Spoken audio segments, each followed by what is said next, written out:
Movie की शुरुआत में हमें एक साइको किलर को दिखाया जाता है जो एक बच्ची और उसके बेबी सिटर को बंदी बना के रखता है और पैट्रिक बेटमैन बेबी सिटर को टॉर्चर कर रहा था, उसके शरीर को काट रहा था। तभी बच्ची अपने आप को आजाद कर लेती है और वो एक औजार से बेटमैन को मार ही डालती है और वही मौके पे बेबी सिटर की भी मौत हो जाती है और ये बच्ची बड़ी ही मजे से और आराम से उस रूम से निकल जाती है जैसे कुछ हुआ ही ना हो। अब कुछ साल बीत जाते हैं और हम उस लड़की को देखते हैं जो अब बड़ी हो चुकी है। उसका नाम रेचल है और वो पढ़ाई कर रही है सीरियल किलर के ऊपर। उसे FBI ऑफिसर बननी है जिसके लिए डायरेक्ट सिफारिश कर सकते हैं प्रोफेसर स्टार्कमैन और स्टार्कमैन की असिस्टेंट है एलिजाबेथ। लेकिन इस पूरे बैच में बस एक ही को सिफारिश मिलेगी और उसे पोस्ट मिलेगी और यहाँ रेचल निश्चित थी ये पोस्ट उसे ही मिलेगी। जब इनकी क्लास खत्म होती है तब रेचल को पता चलती है स्टार्कमैन के साथ उसकी दोस्त कैसेंड्रा की चक्कर चल रही है। अगले सीन में वो FBI पोस्ट के लिए एप्लीकेशन फॉर्म फिलअप करती है और उसे ऑफिस में ले जाती है।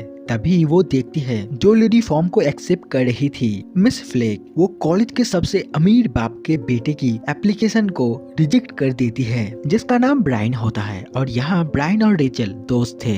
फिर रेचल अंदर जाती है और एप्लीकेशन फॉर्म को जमा देती है लेकिन फ्लेक उस फॉर्म को भी रिजेक्ट कर देती है ये कह के तुम इस पोस्ट के लिए अभी भी क्वालिफाई नहीं हो। और ये सुन के रेचल को हद से ज्यादा गुस्सा आ जाती है। फिर दिखाया जाता है जब फ्लेक अपने काम को खत्म करके घर आती है तो वो देखती है उसके कैट को किसी ने माइक्रो ओवन में बंद करके रखा है। लेडी कैट को तो बचा लेती है लेकिन कैट को माइक्रो ओवन में रखा था रेचल ने और रेचल फ्लेक को मार ही डालती है उस फॉर्म को रिजेक्ट करने के लिए। अगले सीन में रेचल के घर ब्रायन आता है जो कहता है रेचल हम अच्छे दोस्त हैं और मैं तुम्हें बहुत ही लाइक करता हूँ, क्या हम कल शाम को डेट में चल सकते हैं। यहाँ रेचल भी ब्रायन को पसंद करती थी इसी कारण से वो राजी हो जाती है। अगले दिन दोनों डेट में जाते हैं और एक बड़ी सी रेस्टोरेंट में बैठे हुए थे और यहाँ ब्रायन कहता है जानती हो रेचल तुम बहुत ही स्मार्ट हो और मुझे लगता है तुम ही इस FBI पोस्ट को पाओगी। ये सुन के रेचल थोड़ा सा खुश हो जाती है। तभी ब्रायन कहता है इसीलिए मैं चाहता हूँ तुम इस पोस्ट की रेस से हट जाओ क्योंकि मैं चाहता हूँ इस पोस्ट को मुझे ही मिले, इसके लिए मैं तुम्हें मुंह मांगी कीमत देने के लिए भी राजी हूँ। ये सुन के रेचल आग का बबूला हो जाती है लेकिन वो कुछ भी नहीं कहती और शांत रहती है। इसके बाद वो उसे बड़ी ही साथी तरीके से अपने रूम में ले आती है और अपनी सारी भड़ास निकालते हुए उसे मार ही डालती है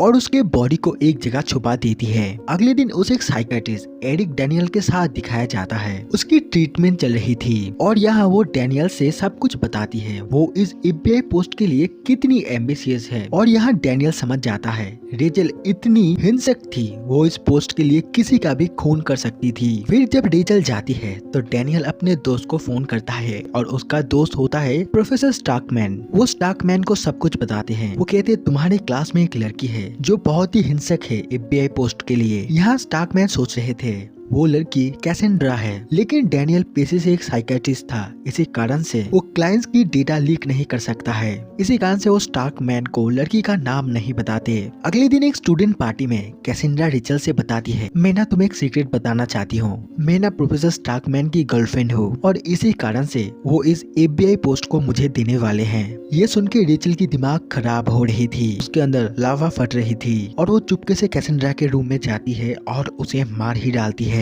अगले दिन वो फिर से डैनियल के पास जाती है और उसकी सेशन चल रही थी। तभी डैनियल पूछते हैं अगर रेचल तुम्हें ये पोस्ट नहीं मिली तो क्या होगा। रेचल यहाँ बहुत ही गुस्से से कहती है नहीं ये पोस्ट मुझे ही मिलेगी, मेरे सिवा ये पोस्ट किसी को भी नहीं मिल सकती है। यहाँ रेचल बहुत ही गुस्सा थी और वो डैनियल को उल्टा सीधा बोलने लगती है और उसके फैमिली को भी गाली दे देती है। इसी कारण से डैनियल भी बहुत ही गुस्सा हो जाते हैं और कहते हैं तुम्हें यहाँ अब कभी भी आने की जरूरत नहीं है, वी आर डन। ये कह के उसे भगा देता है। अगले दिन रेचल की क्लास चल रही थी तभी स्टार्कमैन के सारे प्रश्न का उत्तर कीथ नाम का एक लड़का दे रहा था और यहाँ रेचल समझ जाती है कीथ से उसे खतरा है और वो इस पोस्ट को पा सकता है, इसी कारण से उसे रास्ते से हटा दो और वो ऐसा ही करती है, वो कीथ को मार ही डालती है। अगले दिन प्रोफेसर स्टार्कमैन कैसेंड्रा से मिलने उसके रूम में जाते हैं लेकिन वहाँ प्रोफेसर को कैसेंड्रा मरी हुई मिलती है। ये देख कर प्रोफेसर बहुत ही डर जाते हैं और फौरन ही वहाँ से निकल जाते हैं और डैनियल को फोन करते हैं।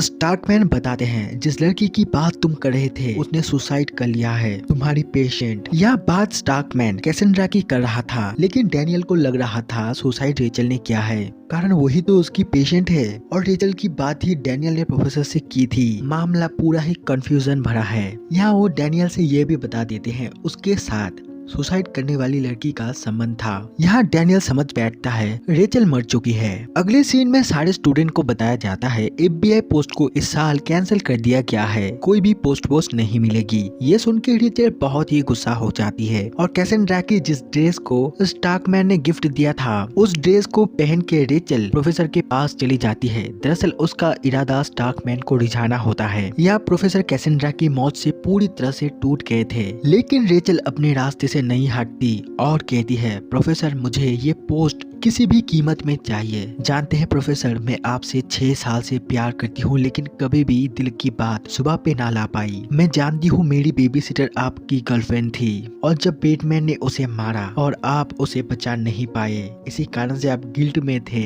और आप FBI की नौकरी भी छोड़ देते हैं। और तब पहली बार मैंने आपको देखा और आपको देख के आपके प्यार में पड़ गई और मैं इस पोस्ट को पाने के लिए कैसेंड्रा को मार डाला। अगर आप मुझसे प्यार करेंगे तो मैं आपके प्यार के लिए आपकी फैमिली को भी मार सकती हूँ। ये सब सुन के स्टार्कमैन को बहुत ही गुस्सा आ जाता है और वो उसे रूम से निकलने वाले थे, लेकिन तभी रेचल प्रोफेसर को धक्का दे देती है और वो खिड़की से नीचे गिर जाते हैं और वही उनकी मौत हो जाती है। और ये एक इंसान देख लेता है, इसी कारण से रेचल उसे भी मार डालती है। फिर वो स्टार्कमैन की बॉडी को कार में लेके जाने लगता है, लेकिन रास्ते में तभी सिक्योरिटी गार्ड उसे देख लेता है, इसी कारण से वो सिक्योरिटी गार्ड को भी मार डालती है। अगले दिन रेचल के रूम में उसके मॉम डैड आते हैं और रेचल की मदर की आज बर्थडे थी, इसी कारण से वो यहाँ आए थे। रेचल की मदर कहती है क्या यहाँ कोई मर गया है, तो फिर यहाँ लाश जैसी बदबू क्यों आ रही है। रेचल यहाँ बात को काटते हुए कहती है ये स्मेल टॉयलेट की है। अब यहाँ रेचल कहती है मेरा रूम आप लोगों के लिए रहने का सही जगह नहीं है, क्योंकि ये बहुत ही गंदा है, सारी जगह चीजें बिखरी हुई है।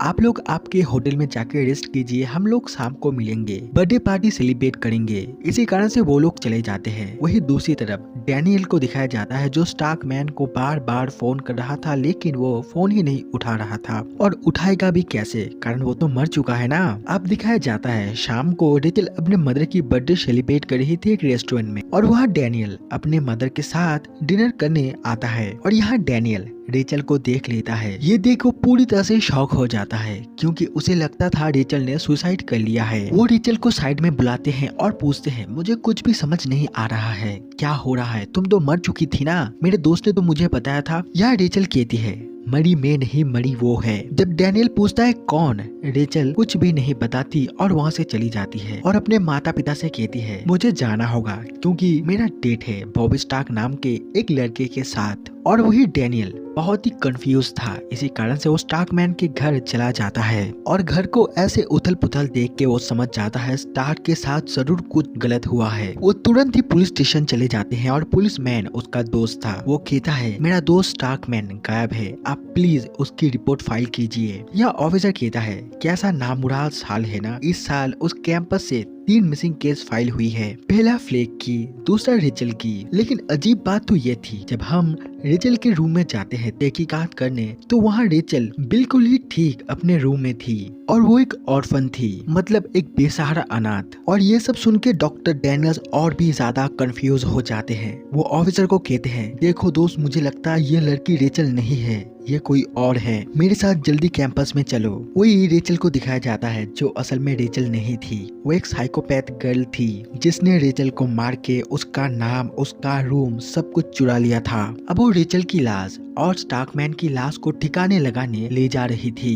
तभी रास्ते में डैनियल उसे देख लेता है और समझ जाता है ये वही साइकोपैथ गर्ल है। अब पुलिसमैन उसके पीछे पर जाते हैं। साइको गर्ल पुलिस के कार को टक्कर मारती है और उसे डराने के लिए ऑफिसर हवाई फायर करते हैं। साइको गर्ल डर के कार को स्टॉप कर देती है और जब पुलिसमैन उसकी तरफ बढ़ते हैं तभी वो वहाँ से भाग जाती है। ऑफिसर जब उसका पीछा लेते हैं तब वो ट्रैप बिछाती है ऑफिसर्स को मारने के लिए, लेकिन उसका प्लान फेल हो जाता है और उसकी मौत भी हो जाती है। अब 2 साल बीत जाते हैं और हमें एफबीआई ट्रेनिंग एकेडमी को दिखाया जाता है जहां डैनियल लेक्चर दे रहे थे। और जब उसका लेक्चर खत्म होता है तभी उसका ऑटोग्राफ लेने एक लड़की आती है जिसका नाम एलिजाबेथ होती है, जो प्रोफेसर स्टार्क की असिस्टेंट थी, एफबीआई एजेंट। और ये वही साइको गर्ल थी। मतलब साइको गर्ल ने एलिजाबेथ को मार के एफबीआई में उसकी पोस्ट हासिल कर ली है और अब साइको गर्ल एक एफबीआई एजेंट थी। और ये देख के डैनियल की आंखें फटी की फटी रह जाती है। और ऐसे ही शॉकिंग मोड पे इस मूवी का दी एंड हो जाता है।